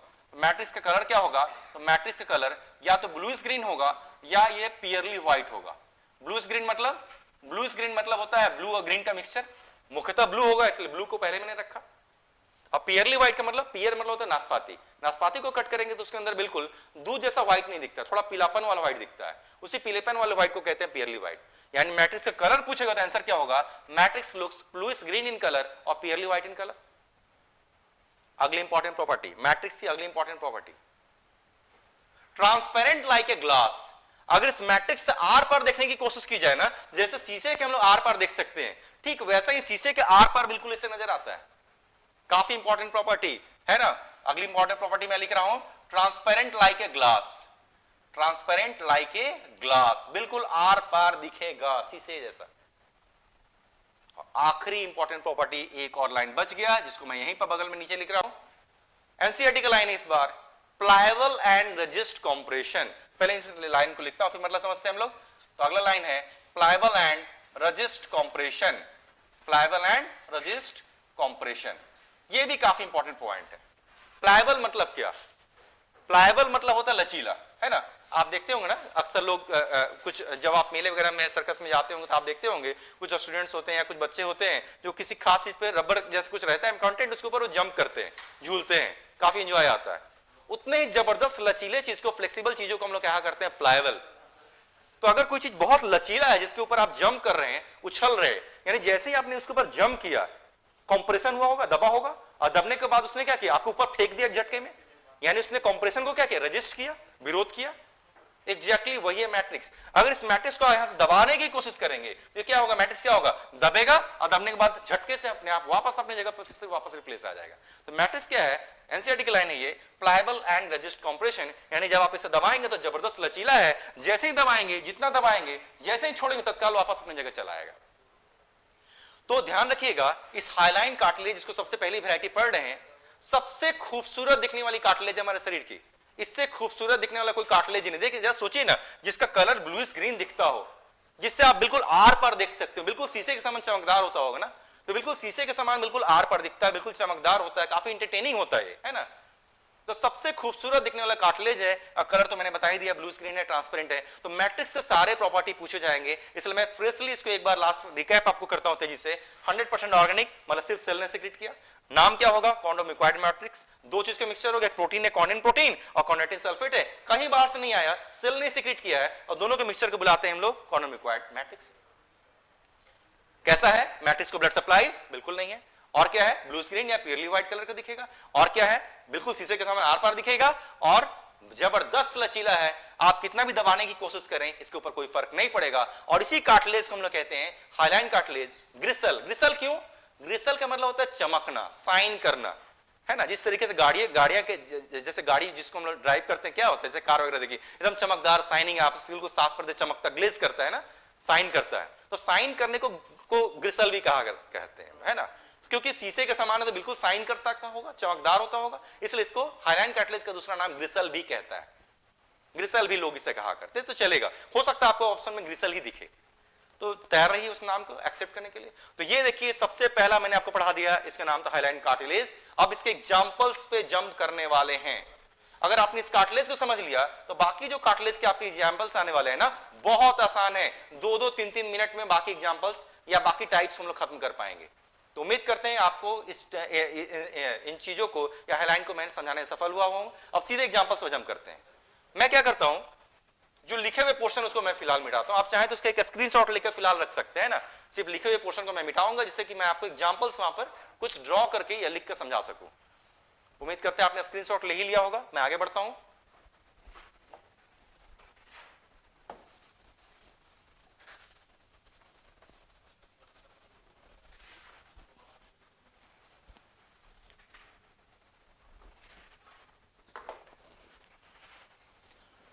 आगे बढ़ता हूं, ठीक है। पहला एग्जांपल ऑलरेडी पीडीएफ मैंने आपको प्रोवाइड किया हुआ है, उसमें आपको ऑप्शंस लिखे हुए मिलेंगे, लेकिन हो सकता है सेम सीरीज में मैं यहां ना पढ़ाऊं लूं, क्योंकि यहां तो ऐसा कोई पोर्शन तो है नहीं कि सेम सीरीज में लिखे, लेकिन लगभग सारे एग्जांपल्स जो आपको लिखे हुए मिल रहे होंगे लगभग मैं उसे यहां पर कवर करने की कोशिश करता हूं। उम्मीद करते हैं कि सबसे पहला जो एग्जांपल आपको मैंने दिया होगा लिख करके, उसे हम लोग कहते हैं हाइलाइन कैप या आर्टिकुलर कैप या आर्थ्रोडियल कैप। चलिए मैं पहले नाम लिखता हूं। इसका पहला एग्जांपल मैंने आपको शायद दिया होगा, हाइलाइन कैप। इसी को क्या कहते हैं, इसी को कहते हैं हम लोग आर्टिकुलर कैप। इसी को और क्या कहते हैं, इसी को हम लोग कहते हैं आर्थ्रोडियल कैप। एक ही चीज है, नाम से लग रहा है सुनकर, क्या है, टोपी जैसा कुछ स्ट्रक्चर होगा, टोपी, कैप, है ना। इसलिए आप देखेंगे हर नाम में आपको कुछ कैप दिख रहा है। एक काम करता हूं, जिस नाम को मैंने लिखा है ना, पहले इसको मैं ड्रॉ करके समझाता हूं क्या है। बोन्स है ना, हमारे शरीर में बोन्स है, ऑलरेडी हम लोग बोन्स आगे पढ़ना भी है। आप जानते हैं बोन्स काफी हार्ड होते हैं, और इमेजिन कीजिए कि दो बोन को आपने लिया और लेकर रगड़ दिया, क्या होगा, कितना दर्द होगा, है ना। अगर हमारे बोन्स, शरीर के जो बोन्स हैं, आपस में बिल्कुल फ्रिक्शन करें, बिल्कुल टकराएं, तो कितनी पेनफुल कंडीशन होगी, हालत बिगड़ जाएगी। तो होता क्या है ना कि हमारे शरीर के जो बोन्स हैं उसके आखिरी हिस्से पर, जैसे मान लिया पेन है, तो पेन के आखिरी हिस्से क्या है, ये हिस्सा भी आखिरी है, ये हिस्सा भी आखिरी है। वैसे ही अगर शरीर का कोई भी बोन लेंगे तो बोन का भी तो कुछ ना कुछ आखिरी हिस्सा होता होगा। तो बोन के उस आखिरी हिस्से पे क्या होता है ना, इसी कार्टिलेज की एक लाइनिंग चढ़ी रहती है। इसी लाइनिंग को हम लोग कहते हैं हाइलाइन कैप। और कोई भी बोन, चलिए मैं एक काम करता हूं, एक बोन ड्रॉ करता हूं। चलिए मान लिया कि हमारे शरीर का कोई एक बोन है, ये क्या हमारे शरीर का एक बोन है मान लिया, तो बोन है तो इसका आखिरी हिस्सा ये भी हिस्सा है, तो इस आखिरी हिस्से पर भी देखिए एक इसी हाइलाइन कार्टिलेज की एक टोपी है, कैप। इधर भी आखिरी हिस्सा है, इधर भी क्या है, सेम इसी तरीके से इसकी एक टोपी है, कैप। इसी को हम लोग बुलाते हैं हाइलाइन कैप। इसी को बुलाते हैं हाइलाइन कैप, क्यों, क्योंकि हाइलाइन कार्टिलेज से बना है, टोपी नुमा स्ट्रक्चर है, इसलिए हाइलाइन कैप। आर्टिकुलर कैप क्यों, क्योंकि आर्टिकुलेशन का मतलब होता है ज्वाइंट, क्योंकि ज्वाइंट पर पाया जा रहा है टोपी नुमा स्ट्रक्चर, इसलिए नाम है आर्टिकुलर कैप। वैसे ही आर्थ्रोडियल का भी मतलब होता है ज्वाइंट, है ना। तो इससे क्या होगा, इमेजिन कीजिए इसके ऊपर नीचे और भी तो बोन होंगे। चलिए मैं एक काम करता हूं, इसके नीचे और बोन होंगे, नीचे और बोन होंगे, तो मैंने नीचे में कुछ और बोन बना लिया। इसके मान लेते हैं इसके नीचे में और बोन होंगे, और बोन बना लिया, तो इस बोन के ऊपर भी तो यहां पर टोपी होगी, सेम हाइलाइन कार्टिलेज की एक टोपी होगी। तो जनरली कहा जाता है कि बोन बोन से फ्रिक्शन बहुत स्पेस होता है, गैपिंग होता है। वो गैप भी एक समय आएगा जब आपको पढ़ने का मौका मिलेगा, खासकर लोकोमोशन मूवमेंट चैप्टर में आप देखेंगे कि बोन्स बोन से क्यों नहीं टकराते हैं, उसके बीच में क्या क्या अरेंजमेंट होती है, तो किसी ना किसी दूसरे चैप्टर में डिटेल में पढ़ने का मौका मिलेगा। लेकिन इमेजिन कीजिए कि कुछ ऐसी वजह हो जाए कि बोन बोन के नजदीक आ जाए, तो पहले किसका किससे फ्रिक्शन होगा, अब तो पहले हाइलाइन कार्टिलेज का हाइलाइन कार्टिलेज से ना फ्रिक्शन होगा, और ये काफी कम पेनफुल कंडीशन होती है। और जिस दिन ये हाइलाइन कार्टिलेज भी इमेजिन कीजिए फ्रिक्शन होगा, घिस जाएगा, तब जाकर बोन से बोन की फ्रिक्शन होगी, जबरदस्त पेनफुल कंडीशन होता है। एक बीमारी होता है जिसका नाम आपने सुना भी होगा, ऑस्टियोआर्थराइटिस, या सिंपल भाषा में अर्थराइटिस नाम आपने सुना होगा। ज्वाइंट की इन्फ्लामेशन को अर्थराइटिस कहते हैं, हालांकि इसके कई वेराइटीज होते हैं। जब आएगा कभी आपको समझाने का मौका तब मैं उसका इस्तेमाल करूंगा फिलहाल। लेकिन अर्थराइटिस यानी कि बोन का बोन से फ्रिक्शन ना हो, अर्थराइटिस की कंडीशन डेवलप ना हो, इसलिए बोन के आखिरी हिस्से में क्या किया गया, हाइलाइन कार्टिलेज की एक लाइनिंग छोड़ दी गई, और इसी की लाइनिंग को कहते हैं हम लोग हाइलाइन कैप। तो देखिए पहला एग्जांपल मैंने बता दिया, और फंक्शन भी आपने समझ लिया होगा कि आखिर इसकी क्या जरूरत थी। सेकंड एग्जांपल पर आते हैं, इसके लिए मुझे फिर से इस इमेज को मिटाना होगा, इसकी जरूरत नहीं है अब आपको शायद।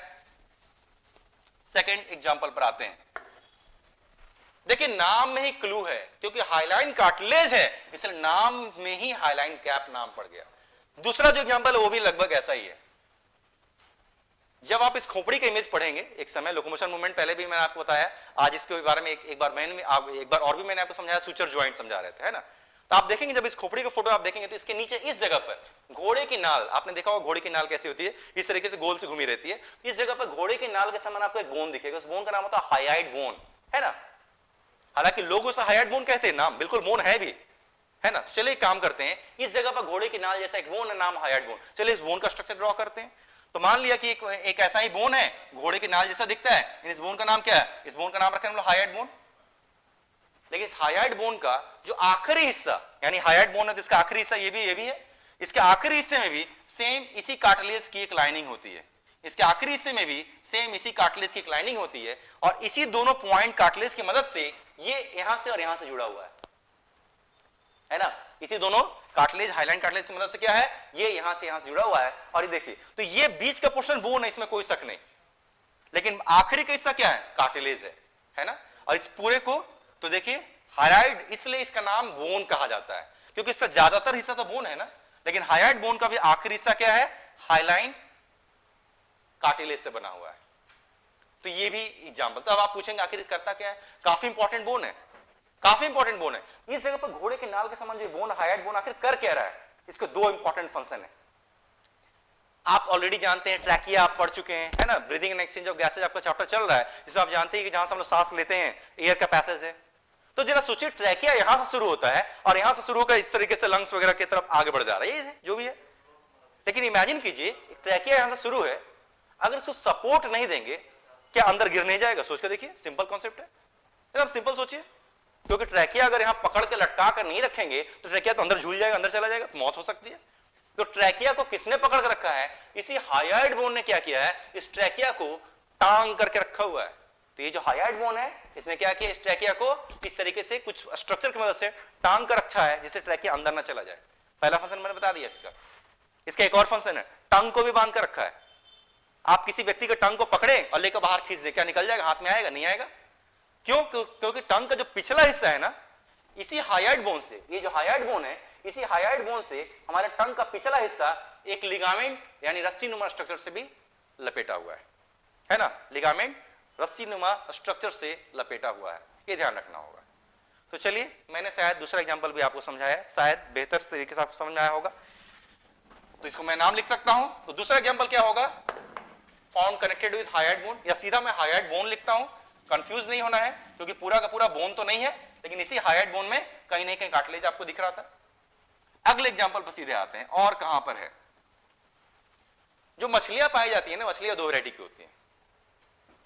जैसे हम लोग के अंदर बोन और कार्टिलेज दोनों है ना, लेकिन मछलियों के अंदर मुख्यतः दो वैरायटी है। कुछ मछलियां ऐसी होती है जिसके शरीर के अंदर से बोन होता है, उसे हम लोग बोनी फिशेज आम बोलचाल की भाषा में कहते हैं, उसे हम लोग ऑस्ट्रिक्थिस कहते हैं। कभी ना कभी आपको एनिमल किंगडम में पोर्शन सुनने को मिलता है, और काफी डिटेल में, काफी डिटेल में, क्योंकि बोनी फिशेज को समझाने में भी लगभग आधे घंटे से ज्यादा लग जाते हैं, कार्टिलेजिनस फिश को समझाने में भी आधे घंटे ज्यादा लग जाते हैं। तो काफी बड़ा कंटेंट है और काफी डिटेल में क्वेश्चन यहाँ पे पूछा भी जाता है ना। लेकिन चलिए, मैं आपको फिलहाल यहाँ पर सिर्फ प्रयोग यहाँ पर कर रहा हूँ। तो मछलियां दो वैरायटी की होती हैं। जो आमतौर पर हम लोग के आसपास जो मछलियां पाई जाती है ना, जैसे रोहू, कतला, जिसको लोग जनरली खाने के लिए इस्तेमाल करते हैं, या लोग जनरली जिसको अपने एक्वेरियम में सजाने के लिए पालते हैं, इनके अंदर का जो स्केलेटल सिस्टम है ना, उससे बोन है, इसलिए इनको बोनी फिशेज, ऑस्ट्रिक्थिस कहते हैं। लेकिन समुद्र के जो सबसे खतरनाक मछलियां हैं, जैसे आपने कुछ नाम सुना ही होगा, शार्क है ना, डॉग फिश, जॉफिश, सॉफिश, ये सब समुद्र की सबसे खतरनाक मछलियां हैं। इनसे बचना जनरली संभव नहीं है। इनका शरीर काफी लचीला होता है। तो काफी लचीला क्यों है? क्योंकि इनके अंदर का जो स्केलेटल सिस्टम है ना, वो बोन ने नहीं बनाया, कार्टिलेज ने बनाया है। नतीजा जबरदस्त लचीला है। तो क्वेश्चन है कि कौन से कार्टिलेज ने बनाया? इसी कार्टिलेज ने बनाया। और इन मछलियों को हम लोग क्या बुलाते हैं? इन मछलियों को जिनके शरीर के अंदर का स्केलेटल सिस्टम इस कार्टिलेज से बना है, इसे हम लोग कॉन्ड्रिक्थिस यानी कार्टिलेजिनस फिशेज कहते हैं। तो तीसरा एग्जांपल मैंने आपको बताया, endoskeleton of Chondrichthyes means cartilaginous fishes, है ना। तो मैं लिख देता हूं यहां पर, इंडोस्केलेटन ऑफ कॉन्ड्रिक्थिस, और इसी को हम लोग क्या बुलाते हैं? इसी को हम लोग बुलाते हैं कार्टिलेजिनस फिशेज। जगह की कमी है इसलिए मैं छोटे छोटे कुछ कोट्स में लिख रहा हूं, दिक्कत नहीं होना चाहिए, ऑलरेडी दिया हुआ आपको पीडीएफ। अगले एग्जांपल पे चलते हैं। तीन काफी मुख्य एग्जांपल हो गए। अगले एग्जांपल कैसे दिमाग में रखें, एग्जांपल्स और भी हैं। एक सीरीज में मैं कुछ नाम लूंगा, ये सारे इसी से बने हुए हैं। नोज के बीच में पार्टीशन है ना, नेजल सेप्टम कहते हैं, इसी कार्टिलेज से बना है। पूरा लैरिंग्स कार्टिलेज है ना, इसी से बना है। आप देख रहे होंगे जो ट्रैकिया है या ब्रोंकाई, उसमें कार्टिलेज की लाइनिंग्स थी, वो कार्टिलेज भी इसी के बने हैं। लगभग ये सारे जो रिब्स होते हैं ना, जो रिब्स हैं, आगे आकर इसी कार्टिलेज की मदद से, इस बीचों बीच एक बोन था, मैंने आपको पढ़ाया होगा थोरेसिक केस, तो आपको याद होगा, बीचों बीच आगे एक बोन होता है, उसका नाम होता है स्टर्नम। तो इस स्टर्नम नाम के बोन से जो रिब्स होते हैं ना, डायरेक्टली आके नहीं जुड़ते। रिब्स थोड़े, अगर स्टर्नम बिल्कुल बीचों बीच है ना, तो जो रिब्स है ना, थोड़े पहले ही जाकर समाप्त हो जाते हैं। तो रिब्स तो पहले ही खत्म हो गए, लेकिन जुड़ना किससे था? इस स्टर्नम से। तो रिब्स जहां पहले खत्म हो गए, वहां से स्टर्नम के बीच में देखिए गैप है, इस गैप को फिल करने के लिए भी सेम इसी कार्टिलेज का प्रयोग किया जाता है। इमेजिन कीजिए, अगर ये जो रिब्स हैं इस स्टर्नम नाम के बोन से डायरेक्टली जुड़े रहते तो ये फैलता ही नहीं, लेकिन आखिरी हिस्से में यहां पर कार्टिलेज होने की मदद से क्या होता है? देखिए फैलेगा। कार्टिलेज लंबे होंगे, छोटे होंगे, लचीला है ना, देखिए ये घटना यहां पर चलती है। यानी अगर रिब्स डायरेक्टली स्टर्नम से जुड़ते, हम लोग इस थोरेसिक केस को फैला नहीं सकते, सिकोड़ नहीं सकते, सांस रुक जाती, व्यक्ति की मौत हो जाती। लेकिन रिब्स ने स्टर्नम से जुड़ने के लिए आखिरी में किसका प्रयोग किया? तो आखिरी में इसी हाइलाइन कार्टिलेज का प्रयोग किया। क्यों? क्योंकि इसमें लचीलापन है, नतीजा आप थोरेसिक केस को फैला सकते हैं, सिकोड़ सकते हैं, और ये कार्टिलेज बड़े होते हैं, छोटे होते हैं, ये कंडीशन चलता है। तो देखिए कई एग्जांपल्स मैंने आपको बता दिए, मैं तेजी से लिख भी देता हूं। तो पहला एग्जांपल आपने कहां से शुरू किया? देखिए नोज नेजल सेप्टम से शुरू किए थे हम लोग, एकदम लाइन से चल रहे हैं। तो इसका अगला एग्जांपल लिख सकते हैं नेजल सेप्टम, नेजल सेप्टम। अगला एग्जांपल, नेजल सेप्टम से आगे जाएंगे तो हवा कहां पहुंचेगी? लैरिंग्स, वॉइस बॉक्स। अगला एग्जांपल है लैरिंग्स या वॉइस बॉक्स। इस लैरिंग्स या वॉइस बॉक्स से भी आगे जाएंगे क्या मिलेगा?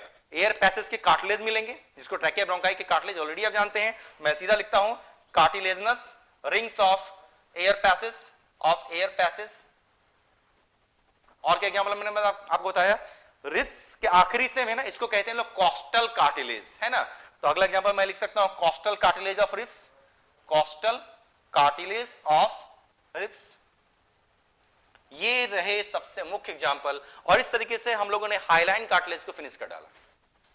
और अगर पहले मैंने आपको बताया था तो हाईलाइन कार्टिलेज अगर आपने समझ लिया ना, तो अगले कार्टिलेज को 3 और कार्टिलेज आपको पढ़ने हैं, उसमें वक्त नहीं लगेगा, 2-2, 3-3 मिनट का मामला उठता है। तो चलिए मैं इसके एग्जांपल्स को मिटा रहा हूं, और यहां पर हमने हाईलाइन कार्टिलेज फिनिश किया। काफी इंपॉर्टेंट है, ऑलवेज ध्यान रखिएगा। क्वेश्चंस तो जितने लाइंस मैंने प्रयोग किए वो सारे लाइन आपके ऑब्जेक्टिव क्वेश्चन है, और हर लाइन को घुमा फिरा के देता है। ये पूछेगा इस एग्जांपल में क्या है तो ये है, इसके अंदर में क्या है तो ये है, कुछ भी पूछ सकते हैं, नहीं कि each and every line is a question. So try to keep all this lines in your mind very efficiently. इन सारे लाइंस को बहुत अच्छे तरीके से अपने दिमाग में आप रखने की कोशिश करें, तभी आपको मदद मिलेगी। चलिए उम्मीद करते हैं अगले कार्टिलेज को सुन लेते हैं। मैंने अगला कार्टिलेज जो आपको हेडिंग में लिखवाया है उसका नाम क्या मैंने लिखवाया? Calcified cartilage. पहले मैंने आपको बता दिया। अब जिस कैल्सीफाइड कार्टिलेज को हम लोग पढ़ने जा रहे हैं ये ह्यूमन में नहीं है, ये कैल्सीफाइड कार्टिलेज ह्यूमन में नहीं है। तो चलिए देखते हैं क्या है इसमें। देखा जाए ना तो ये जो कैल्सीफाइड कार्टिलेज है हाईलाइन कार्टिलेज जैसा ही है, स्ट्रक्चर देखा जाए तो सब कुछ यही है, कोई चेंज नहीं करना, जैसा है सब कुछ वही छोड़ देते हैं, सिर्फ 2-3 पॉइंट इसमें हम लोग चेंज करेंगे। ये जो मैट्रिक्स है ना, यहां पर कैल्सीफाइड कार्टिलेज की लाइन सब मैं प्रयोग कर रहा हूं। हाईलाइन को अब दिमाग से साइड हटाइए, अब कंपेयर कीजिए। हाईलाइन में मैट्रिक्स कैसा था? ट्रांसपेरेंट था ना, लुक्स लाइक ए ग्लास कहते थे ना, लचीला था ना। बस यही 3 पॉइंट अब यहां पर बदलने हैं। कहा जाता है कि इसके मैट्रिक्स में बहुत सारे चीज जाकर डिपॉजिट हो गए। इसके मैट्रिक्स में क्या हो गए? बहुत सारे चीज जाकर डिपॉजिट हो गए। तो पहला क्वेश्चन यही उठेगा, आखिर क्या डिपॉजिट हो गया भाई? सिंपल है, मैट्रिक्स में बहुत सारे कैल्शियम के सॉल्ट्स, कैल्शियम के कई सारे सॉल्ट हो सकते हैं, कैल्शियम के जितने भी कॉम्बिनेशन आपको दिमाग में आते होंगे, कैल्शियम के सारे सॉल्ट्स को आप दिमाग में रख लीजिए। कैल्शियम के सारे सॉल्ट्स यहां पर आकर डिपॉजिट हो गए, तभी तो नाम में देखिए कैल्सीफाइड आ गया, कैल्शियम बढ़ गया, कैल्शियम बढ़ गया तो कैल्सीफाइड नाम आ गया। तो देखिए पहला मैंने डिफरेंस कर दिया, इसके मैट्रिक्स में कैल्शियम के ढेर सारे सॉल्ट्स अगर डिपॉजिट हो गए, तो क्या इससे क्या अंतर आया? इससे कई डिफरेंस आ गया। मैट्रिक्स वहां पर लचीला होता था ना, प्लायबल, रजिस्ट, कंप्रेशन मैंने आपको पढ़ाया, जब मैट्रिक्स यहां पर क्या होगा? हार्ड। कैल्शियम कितने सॉल्ट्स डिपॉजिट होने की वजह से मैट्रिक्स क्या हो गया? हार्ड। इतना ज्यादा हार्ड कि अगर आप इसको ज्यादा तेज, ज्यादा जोर से दबा दें तो टुकड़ों में टूट जाएगा। आपने देखा होगा आसपास कहीं कहीं हम लोग को कुछ पत्थर के टुकड़े मिलते हैं, 2 तरीके के लुक में होते हैं। कुछ तो काफी चिकने होते हैं, आप उसको कितना भी दबा दें उंगली टूट जाएगी, पत्थर नहीं टूटेगा। हाँ, थोड़े से भी मारने पर नहीं टूटता। लेकिन जस्ट आपने कुछ ऐसे भी पत्थर को देखा होगा जो खुरदरे होते हैं, ऐसे तो आप दबाएंगे तो लगेगा अरे काफी मजबूत है, काफी हार्ड है, क्या होगा, लेकिन ज्यादा जोर से आप दबा देंगे ना तो बालू के साथ बिखर जाता है, टूट जाता है। उसे कहते हैं ब्रिटल, भंगुर, हिंदी में कहते हैं भंगुर, ब्रिटल। तो एग्जैक्टली दूसरा पॉइंट यही है, क्योंकि इसके मैट्रिक्स में कैल्शियम के काफी सॉल्ट्स डिपॉजिट हैं, इसलिए काफी मजबूत तो हो गए, इसमें कोई शक नहीं, काफी मजबूत हो गए, लेकिन संग संग क्या हो गए? ब्रिटल हो गए। ज्यादा ताकत लगाएंगे तो टूट भी जाएगा। तो देखिए 2 इंपॉर्टेंट पॉइंट मैंने आपको बताया। पहला, मैट्रिक्स में कैल्शियम के सॉल्ट्स डिपॉजिट है। दूसरा फायदा, अब ये प्लायबल यानी लचीला नहीं रह गया, कंप्रेशन का विरोध नहीं करेगा। तीसरा, काफी मजबूत आ गया, लेकिन इतना मजबूत होने के बावजूद कैसा हो गया? ब्रिटल, बिल्कुल भंगुर हो गया। और अब शीशे के समान आर पार नहीं दिखेगा, क्योंकि कैल्शियम का सॉल्ट डिपॉजिट है तो आर पार तो नहीं दिखेगा, और इसी का नाम पड़ गया कैल्सीफाइड कार्टिलेज। यानी हाईलाइन में मैंने कुछ वर्ड्स को चेंज किया, कुछ लाइंस को चेंज किया, तो कैल्सीफाइड कार्टिलेज में कन्वर्ट हो गया। फिनिश्ड। अब जस्ट इमेजिन, क्या कैल्सीफाइड कार्टिलेज हमारे शरीर में होने चाहिए? नहीं ना, क्योंकि मजबूती दे रहा है, लेकिन मजबूती के साथ क्या है? टूटने की क्षमता है इसमें, टूटने के गुण है इसमें, टूटने की प्रकृति है इसमें। इमेजिन कीजिए कि अगर एक कार्टिलेज हमारे शरीर में होता तो हमारा दुश्मन आकर क्या करता? जाकर इस कार्टिलेज को दबा देता, टूट जाता, हम लोग यहीं पर लौटा जाते, मर जाते, खेल खत्म हो जाता है। ऐसा तो नहीं होना चाहिए, क्योंकि कार्टिलेज मजबूत भले है लेकिन टुकड़ों में टूटने की क्षमता रखता है, और ये वजह है कि कार्टिलेज हमारे शरीर में नहीं है। मजबूत है लेकिन टूटने की क्षमता रखता है, इसलिए कार्टिलेज हमारे शरीर में नहीं है। तो कहां होगा? चलिए मैमल्स के थोड़ा सा ऊपर चलते हैं। खासकर एम्फीबियंस और रेप्टाइल्स। एम्फीबियंस मतलब मेढक, फ्रॉग टूड आप जानते हैं। रेप्टाइल्स से आप अच्छे तरीके से जानते हैं, जो स्नेक्स वगैरह दिख रहे हैं सब रेप्टाइल्स हैं, क्रोकोडाइल, एलिगेटर, सारे के सारे रेप्टाइल्स ही हैं, टॉर्टोइज वगैरह भी रेप्टाइल्स ही हैं। तो जो रेप्टाइल्स होते हैं और जो एम्फीबियंस खासकर जो मेढक वगैरह होते हैं ना, उनके शरीर में कुछ कुछ कार्टिलेज कैल्सिफाइड वैरायटी के होते हैं। खासकर कौन से कार्टिलेज? जैसे मेढक आप देखते हो, मेढक इस तरीके से बैठा है, इस बोन को हम लोग स्कैपुला कहते हैं। आप देखेंगे जो कंधे का बोन है ना, एक समय आप पढ़ेंगे तो इस बोन का नाम होता है स्कैपुला, है ना। तो मेढक में जब ऐसा मेढक बैठा रहता तो उसमें भी इस बोन का नाम था स्कैपुला ही है। तो कहा जाता है कि मेढक में स्कैपुला के थोड़े से हिस्से को, थोड़े से ऊपर के हिस्से को यही कार्टिलेज बनाता है। रेप्टाइल्स में भी ऐसा ही होता होगा, लेकिन हम लोग कोई यहाँ पर एम्फीबियन और रेप्टाइल पढ़ने के लिए तो इकट्ठा नहीं हुए, इसलिए ज्यादा एग्जाम्पल शामिल नहीं करेंगे। बस दो ही सीधा पूछेगा कौन कौन से किस किस जगह पाए जाएंगे, तो सीधा आंसर होगा found in some places of reptiles and amphibian. Amphibians और रेप्टाइल्स के शरीर में कुछ स्थानों पर पाए जाते हैं। बस खत्म हो गया। मैं लिख भी देता हूं, है ना। इसके एग्जाम्पल क्या होगा? Found in amphibians and reptiles, amphibians and reptiles. लेकिन ध्यान दीजिएगा, एम्फीबियंस में एक खास नाम और डिटेल में भी पूछ सकता है कि बताइए क्या एम्फीबियन जैसे फ्रॉग टोड है, क्या उसका हर कार्टिलेज यही है? जवाब है नहीं, थोड़ा सा इस हिस्से को बनाता है। इस हिस्से को कहा जाता है सुप्रास्कैपुलर पोर्शन। तो अगर थोड़ा डिटेल जाएगा एक स्टेप ज्यादा, तो यही नाम सुनना चाहेगा कि एम्फीबियन में भी कहां पर, तो मैं उसको इंक्लूड कर रहा हूं। तो पहला तो एम्फीबियंस रेप्टाइल्स में होगा, और एम्फीबियंस में भी हर कार्टिलेज ऐसा नहीं होता। कहां पर होगा? सिर्फ स्कैपुला के ऊपरी हिस्से को बनाएगा, इसे हम लोग कहते हैं सुप्रास्कैपुलर रीजन, है ना। तो मैं लिख देता हूं इन सुप्रास्कैपुलर रीजन, सुप्रास्कैपुलर रीजन। तो उम्मीद करते हैं आपको हैंडराइटिंग समझ में आ रही होगी। आप इसका एक स्क्रीनशॉट फिर से लेकर रखिए। तो कैल्सिफाइड कार्टिलेज को देखिए हम लोगों ने फिनिश कर लिया। अब दो ही कार्टिलेज और बचे हुए दिख रहे हैं हम लोग को, और वो दोनों भी काफी आसान है। तो काफी डिटेल था। हाइलाइन कार्टिलेज फिनिश्ड, उसी से मिलता जुलता जिस कार्टिलेज को हम पढ़े थे इसका नाम था कैल्सिफाइड कार्टिलेज, ये भी फिनिश, हमारे अंदर तो है ही नहीं है। तो चलिए स्क्रीनशॉट आपने ले ही लिया होगा। आगे बढ़ता हूं मैं। तीसरे और चौथे दो कार्टिलेज अब पढ़ने बाकी है। मैं दोनों का नाम लिख रहा हूं। एक का नाम मैंने लिखा होगा फाइब्रो कार्टिलेज, एक का नाम मैंने लिखा होगा इलास्टिन कार्टिलेज। चलिए आगे बढ़ते हैं हम लोग।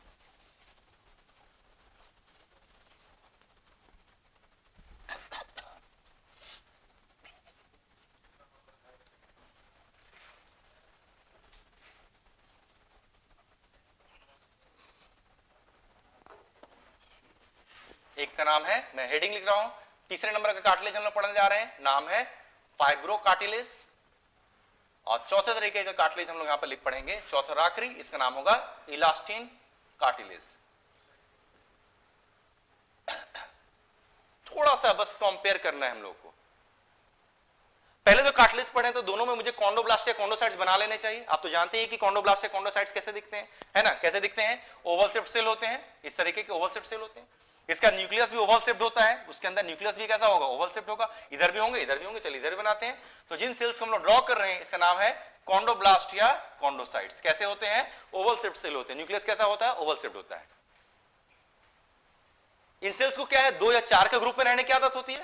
यानी कि आपको फिलहाल 2 का ग्रुप यहां भी दिख रहा है, तो 4 का भी ग्रुप बना लेते हैं कुछ। चलिए, इन सेल्स जो कॉन्डोब्लास्ट या कॉन्डोसाइट्स हैं कैसे रहते हैं? या तो 2 सेल के ग्रुप में रहते हैं, या तो ये 4 सेल के ग्रुप में रहते हैं, लाइक दिस। या तो 2 सेल के ग्रुप में रहते हैं, या ये क्या रहते हैं, या ये 4 सेल के ग्रुप में रहते हैं, लाइक दिस। तो चलिए मैंने बना लिया सब कुछ वैसा ही जैसा ऑलरेडी आपको मैंने समझाया हुआ है। तो आपको कॉन्डोब्लास्ट या कॉन्डोसाइट यहां भी दिख रहे हैं, कॉन्डोब्लास्ट या कॉन्डोसाइट्स यहां भी दिख रहे हैं। ओवल शेप्ड यहां भी दिख रहे हैं, ओवल शेप्ड यहां भी दिख रहे हैं। न्यूक्लियस यहां भी ओवल शेप्ड है, न्यूक्लियस यहां भी ओवल शेप्ड है। 2 या 4 के ग्रुप में यहां भी है, 2 या 4 के ग्रुप में यहां भी है। अगला लाइन क्या होता है? ये फ्लूइड से भरी हुई कैविटी लैकुना के अंदर बंद रहते हैं। चलिए बंद करते हैं इसको। तो फ्लूइड से भरी हुई कैविटी, इस कैविटी के नाम क्या होता है? लैकुना। इसके अंदर बंद रहते हैं, ऐसे नहीं दिखता है। तो यहां भी मैंने बना लिया, वहां भी बना लेंगे। तो अगला इंपॉर्टेंट लाइन, ये जो सेल्स क्या है, तो फ्लूइड से भरी हुई कैविटी, इसका नाम होता है लैकुना। इसी फ्लूइड फिल्ड कैविटी लैकुना के अंदर ये बंद पाए जाते हैं। इसी फ्लूइड से भरी हुई कैविटी, इस कैविटी का नाम क्या है? लैकुना। इसी लैकुना के अंदर बंद पाए जाते हैं। ये तो ऑलरेडी आपने सुना ही है, रिपीट कर रहे थे सिर्फ। लेकिन फिर से रूल, कनेक्टिव टिश्यू पढ़ रहे हैं तो कनेक्टिव टिश्यू पढ़ रहे हैं तो सेल के बीच के स्पेस में क्या डालेंगे? तो कनेक्टिव टिश्यू पढ़ रहे हैं तो सेल के बीच के स्पेस में मैट्रिक्स भरेंगे। सेल के बीच का स्पेस में क्या भरेंगे? मैट्रिक्स। लेकिन यहीं पर यूनिक चीज है, यहां पर मैट्रिक्स के रूप में कौन है? तो कोलेजन फाइबर है। नाम में ही है फाइब्रो, क्योंकि फाइबर, कोलेजन फाइबर। नाम में है इलास्टिन, इलास्टिन मतलब इलास्टिन फाइबर, यानी सेल के बीच के इस गैप को भरने के लिए यहां पर कौन आ जाएगा, कोलेजन फाइबर। तो चलिए कोलेजन फाइबर मैं ड्रॉ करता हूं। तो सेल के बीच के स्पेस को भरने के लिए, सेल के बीच को स्पेस को भरने के लिए इसके चारों तरफ कौन भरा पड़ा है, इसके चारों तरफ कोलेजन फाइबर भरे पड़े हैं। ये आप देखिए, आपको सिर्फ कोलेजन फाइबर मैंने ड्रॉ किया और आप ऑलरेडी जानते हैं कि कोलेजन फाइबर क्या करते हैं या कैसे दिखते हैं। कोलेजन फाइबर ग्रुप में रहते हैं, लॉन्ग है, थिन है, वेवी है, अनब्रांच है, बंडल जिसका नाम होता है फासा, उसके मेम्ब्रेन को फासा कहते हैं, उसके अंदर घिरे रहते हैं, कोलेजन प्रोटीन से बने होते हैं और स्ट्रेंथ प्रोवाइड करते हैं, इलास्टिसिटी इनके पास नहीं होती है और व्हाइट कलर के दिखते हैं। यानी कि यहाँ पर मैट्रिक्स रूप में कौन भरा पड़ा है, तो सीधे कोलेजन फाइबर है और यहाँ पर मैट्रिक्स रूप में कौन भरा रहेगा, इलास्टिन फाइबर। तो चलिए इलास्टिन फाइबर मैं ड्रॉ कर लेता हूं तेजी से। इलास्टिन फाइबर कैसे होते हैं, स्मॉल है, थिक है, स्ट्रेट है, ब्रांच है, इलास्टिन नाम के प्रोटीन से बने होते हैं, ऑलरेडी बता चुके हैं। स्मॉल है, थिक है, स्ट्रेट है, ब्रांच है, इलास्टिन नाम के प्रोटीन से बने हुए हैं, इलास्टिसिटी प्रोवाइड करेंगे, मजबूती नहीं देंगे और कलर कैसा होता है, तो येलो कलर के दिखते हैं। लेकिन मेरे पास रेड है इसलिए मैंने रेड से ड्रॉ किया, फिनिश्ड हो गया। यानी कि इसमें सिर्फ कोलेजन फाइबर है, मजबूती जबरदस्त आ गई, और इसमें इलास्टिन फाइबर है, इलास्टिसिटी जबरदस्त इसके पास आ गई। सब कुछ अच्छा दिख रहा है ना। लेकिन जरा दोनों इमेज को जरा ध्यान से गौर से देखिए, क्या क्या मैंने यहां पर नहीं ड्रॉ किया, क्या किस स्ट्रक्चर को मैंने ड्रॉ नहीं किया। और आप देख रहे होंगे तो मैंने पेरिकॉन्ड्रियम यहां भी ड्रॉ नहीं किया और मैंने पेरिकॉन्ड्रियम यहां भी ड्रॉ नहीं किया। यही तो इसकी सबसे बड़ी खामी है कि जो फाइब्रो कार्टिलेज है मजबूत तो जबरदस्त है क्योंकि कोलेजन फाइबर भरा पड़ा है, इलास्टिन है ही नहीं, और इसके पास इलास्टिसिटी बहुत है क्योंकि सिर्फ इलास्टिन फाइबर भरा पड़ा है, मजबूती बिल्कुल नहीं। लेकिन दोनों की सबसे बड़ी कमी है कि पेरिकॉन्ड्रियम जो आउटर कवरिंग है वही नहीं है। और इमेजिन कीजिए अगर पेरिकॉन्ड्रियम ही नहीं है, अगर आउटर कवरिंग ही नहीं है, तो ये तो ब्लड के लिए और ज्यादा तरस जाते होंगे, क्योंकि जो हाइलाइन कार्टिलेज था या जो कैल्सिफाइड कार्टिलेज हमने पढ़ा वहां तो कम से कम पेरिकॉन्ड्रियम थी, क्योंकि रूल तो यही कहता है कि पेरिकॉन्ड्रियम तक ही ब्लड सप्लाई होती है, उसके अंदर तो ब्लड सप्लाई नहीं होती। तो इनकी तो हालत और ज्यादा खराब हो गई क्योंकि इनके पास तो पेरिकॉन्ड्रियम नहीं है। और एक क्वेश्चन बनता है, पूछता है कि किस कार्टिलेज के पास पेरिकॉन्ड्रियम नहीं होता, तो both fibro cartilage and elastin cartilage, both of this cartilage lakhs perichondrium. और क्योंकि इनके पास पेरिकॉन्ड्रियम नहीं है, दैट मींस वो न्यूट्रिशन के लिए तरस जा रहे हैं, इनकी हालत और खराब है। लेकिन फिर भी न्यूट्रिशन कहीं से तो मिलता होगा, पेरिकॉन्ड्रियम नहीं लेकिन इसके आसपास कोई दूसरा तो टिश्यू होता होगा ना कहीं तो कुछ ब्लड वेसल आता होगा, तभी तो जीवित है, नहीं तो मौत हो जाती है ना इनकी। इसलिए ये दिमाग से आप हटा दीजिए कि जब न्यूट्रिशन नहीं मिल रहा, न्यूट्रिशन मिल रहा है, पेरिकॉन्ड्रियम नहीं है, इसलिए पेरिकॉन्ड्रियम के जल्दी के चलते जो न्यूट्रिशन मिलता है वो नहीं मिल रहा। लेकिन इसके आसपास जो दूसरे टिश्यू होंगे, ब्लड वेसल्स होंगे, वहां से न्यूट्रिशन मिलता है, लेकिन हाँ हालत थोड़ी सी खराब जरूर रहती है।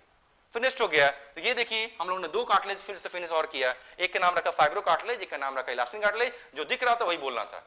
कॉन्डोब्लास्ट कॉन्डोसाइट्स यहां भी है, यहां भी है, ओवल शेप ऐसे दिखते हैं, यहां भी दिख रहे हैं, ओवल न्यूक्लियस यहां भी दिख रहा है, यहां भी दिख रहा है, 2 या 4 के ग्रुप में यहां भी रहते हैं, 2 या 4 के ग्रुप में यहां भी हैं, फ्लूइड फिल्ड कैविटी लैकुना में बंद रहते हैं, यहां भी हैं। और बीच के स्थान को भरने के लिए हमने कोलेजन फाइबर का प्रयोग किया और बीच के स्थान को भरने के लिए हमने इलास्टिन फाइबर का प्रयोग किया। मजबूती जबरदस्त आ गई, इलास्टिसिटी जबरदस्त चली आई, लेकिन दोनों के पास पेरिकॉन्ड्रियम नहीं है, न्यूट्रिशन की हालत खराब है और नतीजा किसी दूसरे आसपास के स्ट्रक्चर से किसी तरीके से अपनी गुजारा चला रहे होंगे, अपना काम चला रहे होंगे, दैट्स ऑल।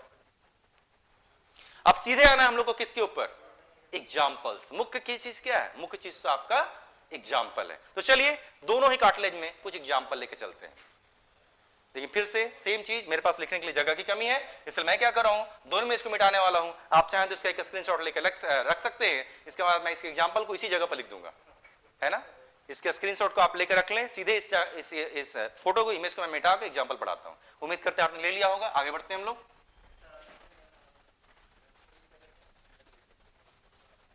इधर भी मैं एग्जाम्पल लिखूंगा, इस इमेज को मैं मिटा देता हूं यहां पर तेजी से। चलिए फाइब्रो कार्टिलेज और इलास्टिन कार्टिलेज पर सीधे आते हैं हम लोग। तो फाइब्रो कार्टिलेज का पहला एग्जाम्पल क्या लिख सकते हैं, चलिए एग्जाम्पल का नाम मैं लिख रहा हूं, पहले एक लाइन लिखता हूं फिर उसका मतलब का समझते हैं। तो इसके पहले एग्जाम्पल में जो लाइन मैं लिखने जा रहा हूं, मैं लिखने वाला हूं, लिखता हूं मैं तेजी से, intervertebral disc present between prezygapophysis of lower vertebra and post-zygopophysis of upper vertebra. है ना, अपर वर्टिब्रा। मैंने क्या किया यहां पर एक लाइन लिखा। अब इस लाइन का मतलब समझना है ना, ये क्वेश्चन है आपका।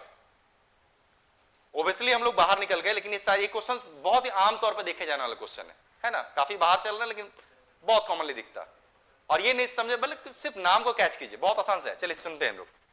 फिर से हम लोग क्या करते हैं ना, वर्टिब्रा बना लेते हैं। आप तो पता है पीछे जो बोन का जो बिल्कुल ढांचा है एक साथ मिला के कहते हैं वर्टिब्रल कॉलम।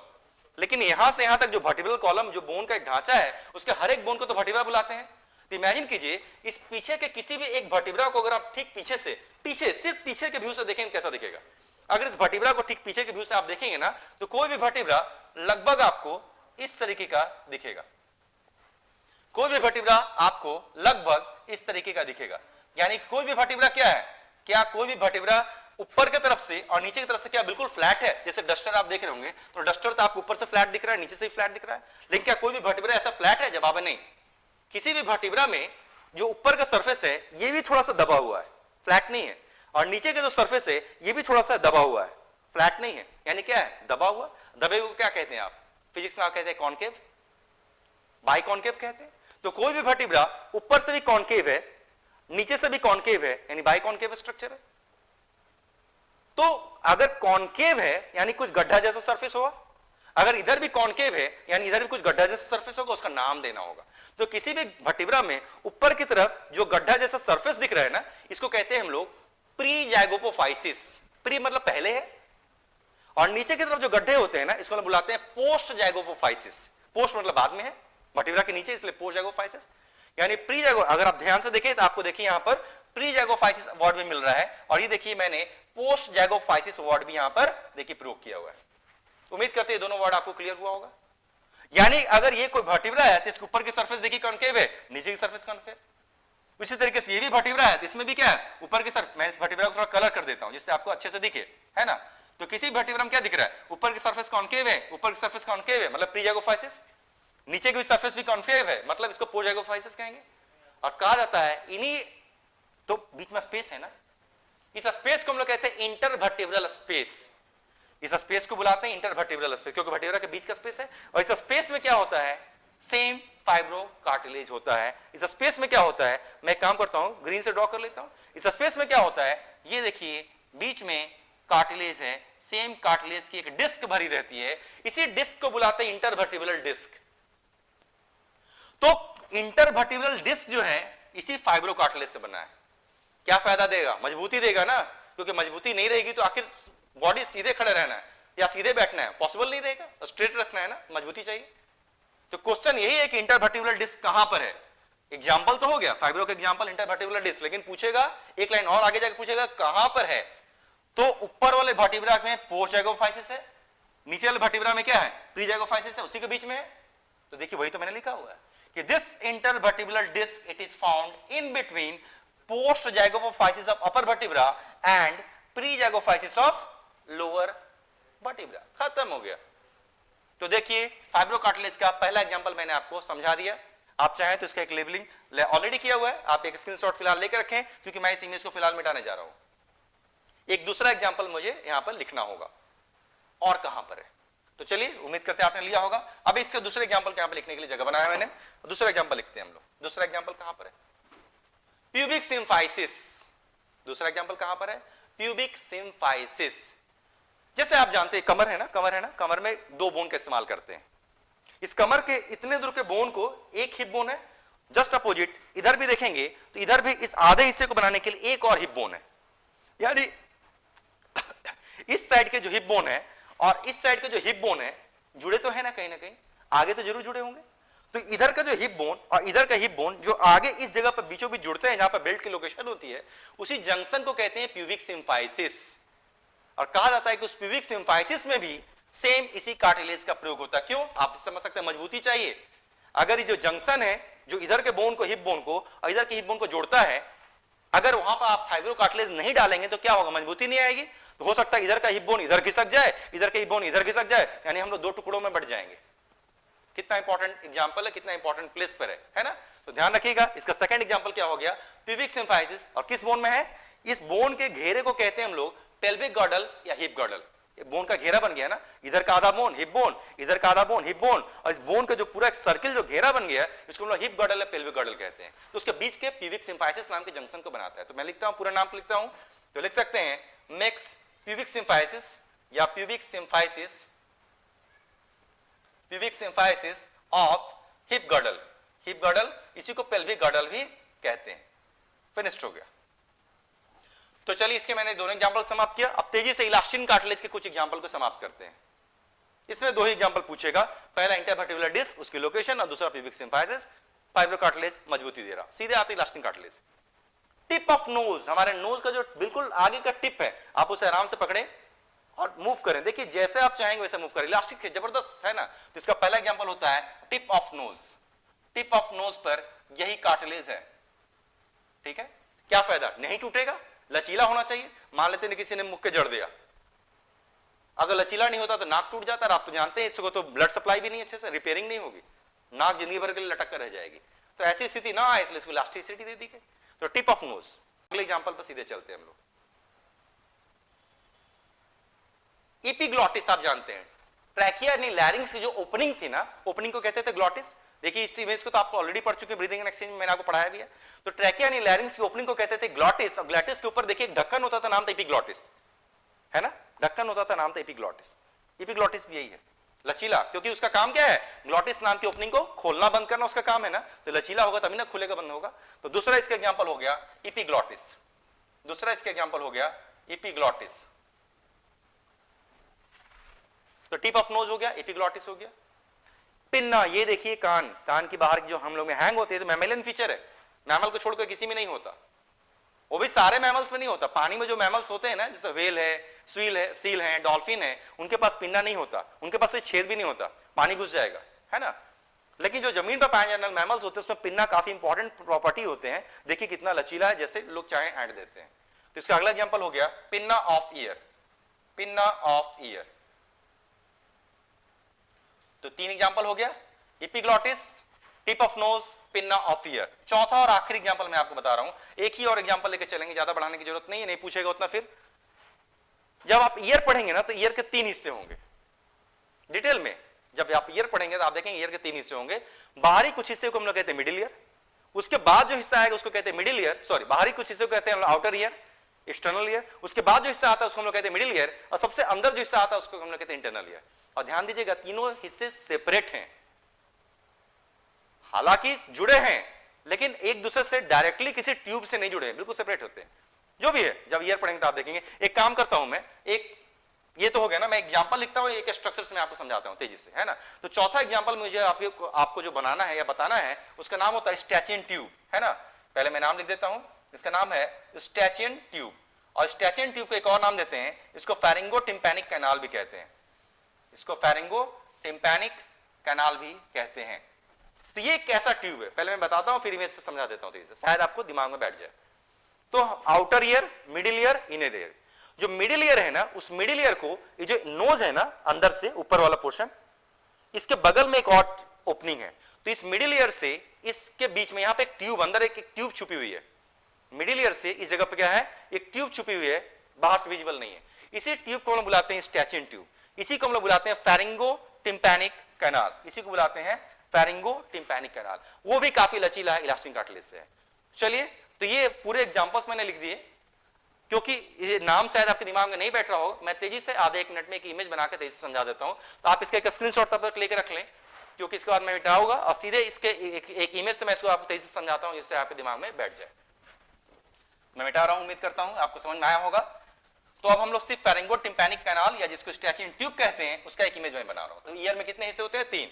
तेजी से मैं ड्रॉ करता हूं। बाहर में एक पिन्ना नाम का एक स्ट्रक्चर दिखता है, फिर एक ट्यूब दिखता है, इसको हम लोग कहते हैं एक्सटर्नल ऑर्टरी कैनाल या मीटस। यहां पे एक मेम्ब्रेन दिखता है, उसको हम लोग कहते हैं ईयर ड्रम, सिंपल भाषा में, या टिम्पैनिक मेम्ब्रेन कहते हैं। जो भी दिख रहा है ना, यही है आउटर ईयर।